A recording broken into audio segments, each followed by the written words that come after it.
Hello everyone, welcome to exam info academy. Assistant professor की नई vacancies आई हैं।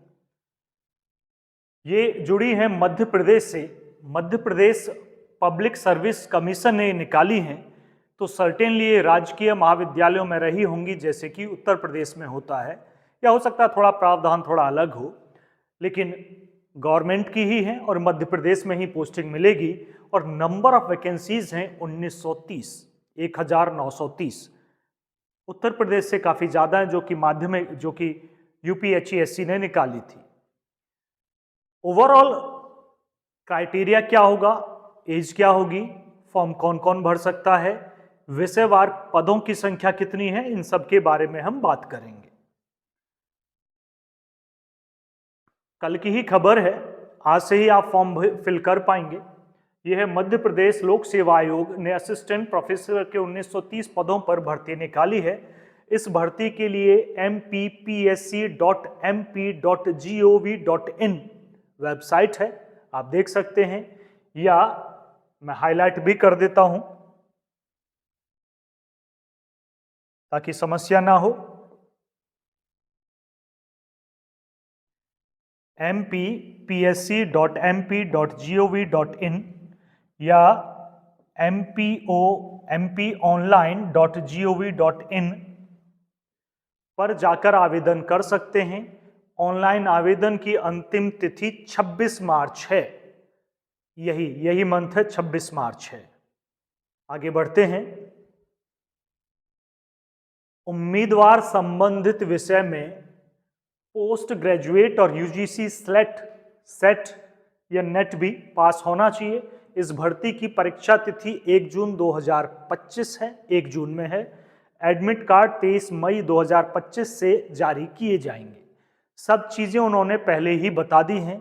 अब आप साइट पर जाइए और फॉर्म फिल कर सकते हैं। हाँ, सब्जेक्ट वाइज कितनी वैकेंसीज हैं ये आप देख लीजिएगा। अगर 1 या 2 है तो फिल करने का कोई मतलब नहीं है कि यूपी वाले एमपी में जाएं और एक पोस्ट के लिए आप उसमें जद्दोजहद करें। तो ज़्यादा हो तभी फिल कीजिएगा, दूसरे स्टेट में है ये।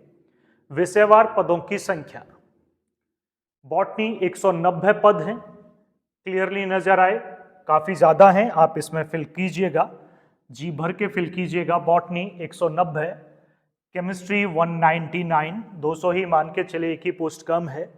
मैथमेटिक्स 177 है, फिजिक्स में 186 हैं, भर भर के पोस्ट हैं साइंस वालों के लिए। तो जियोलॉजी में 187 है, देखो जियोलॉजी, इसमें भी काफ़ी हैं, तो ये आप फिल करें, बिल्कुल करें।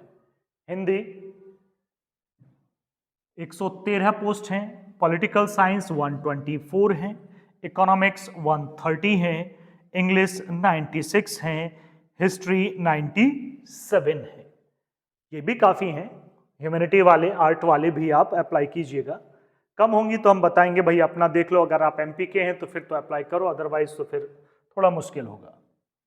कॉमर्स में 111 है, कंप्यूटर साइंस में भी है 87, सोशोलॉजी में है 92, सभी में अच्छी पोस्ट है।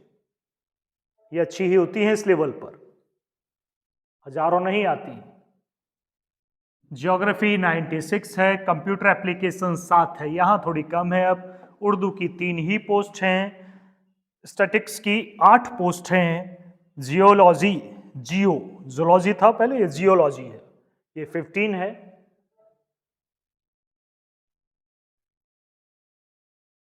संस्कृत प्राचार्य 2 हैं, आप चेक करके ही अप्लाई कीजिएगा। म्यूजिक में भी 2 हैं, संस्कृत लिटरेचर में 3 हैं, संस्कृत व्याकरण में 1 ही है, योग विज्ञान में 1 ही है, सिंगल है। आगे 3 सब्जेक्ट और हैं, मराठी में 1 लैंग्वेज है, संस्कृत ज्योतिष में भी 1 है, और वेदा में भी 1 है, लेकिन इनके कैंडिडेट भी बहुत कम होते हैं। आगे बढ़ते हैं, बाकी डिटेल्स भी चेक करते हैं। आयु सीमा, ये थोड़ा ध्यान रखिएगा, 18 वर्ष से ऊपर ये तो सबकी होगी, लेकिन 40 से ज़्यादा वाले अप्लाई ना करें। जो एमपी के निवासी नहीं हैं उनके लिए अधिकतम आयु सीमा 33 वर्ष है। हाँ जी भाई साहब, ये ज़्यादा जरूरी था, सबसे ज़्यादा जरूरी यही था कि अगर एमपी के हैं तो 40, अदरवाइज कितनी है एज लिमिट, 33 ईयर्स ही है। अधिकतम आयु सीमा 33 साल है, बाहर के किसी भी स्टेट से हैं।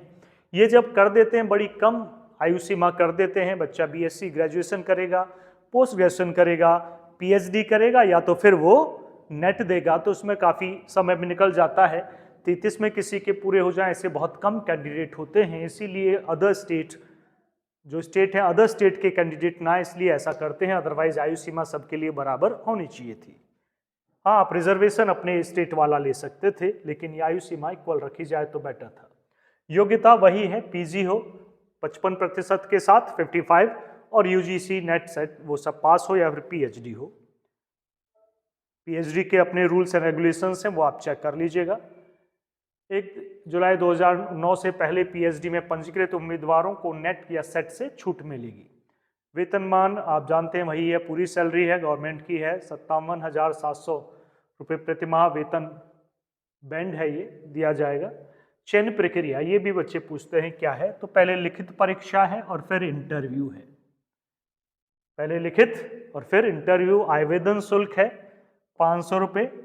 अनरिजर्व कैटेगरी और एमपी के बाहर के जो स्टेट हैं उसके लिए एससी, एसटी, ओबीसी, डब्ल्यूबीडी के लिए 250 रुपये फीस है, 250 है। तो ये हमने आपके साथ लगभग सब डिस्कस कर लिया। वैकेंसीज बता दी, विषयवार कितनी है, अदर स्टेट के हैं, मोस्टली हमसे वही जुड़े हैं, उत्तर प्रदेश, दिल्ली या फिर बिहार के कुछ लोग जुड़े हुए हैं, एमपी का भी हो सकता है कोई। तो एमपी के लिए 40 वर्ष अधिकतम सीमा और बाकी के लिए 33 वर्ष है, इसे ध्यान रखिएगा। अगर आप कैटेगरी में आते हैं रिजर्व कैटेगरी तो स्टेट की ही मानी जाएगी। ओबीसी जैसे कि आप जानते होंगे वही रूल्स एंड रेगुलेशंस हैं। बाकी अगर आपको पढ़ना है तो आप साइट पे जाइएगा, Madhya Pradesh public service commission की साइट पे जाइएगा और आप फॉर्म फिल कर दीजिएगा। ये आज की डिटेल्स थी। हमने कुछ प्राइवेट भी बताई हैं, उनमें लिखा होगा वैकेंसीज प्राइवेट सेक्टर, ये गवर्नमेंट की है।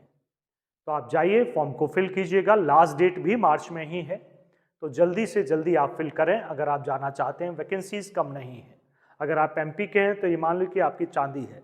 हाँ, भले मतलब थोड़ा वहाँ गड़बड़ रहती ही है, क्योंकि तब फॉर्म भरने के लिए मैं कहता हूँ तो मुझे व्यापम याद आ जाता है, तो थोड़ा हमारा कॉन्फिडेंस हिल जाता है कि हम बताएं एमपी के बारे में, ना बताएं। लेकिन वो पुरानी बात है, मतलब ऐसा पॉजिटिव सोच सकते हो, बाकी तो सब आप जानते ही हो, मैं अब क्या बोलूँ बार बार वही सब। चलिए, इस वीडियो में इतना ही था। चैनल को सब्सक्राइब जरूर कर लीजिएगा। धन्यवाद।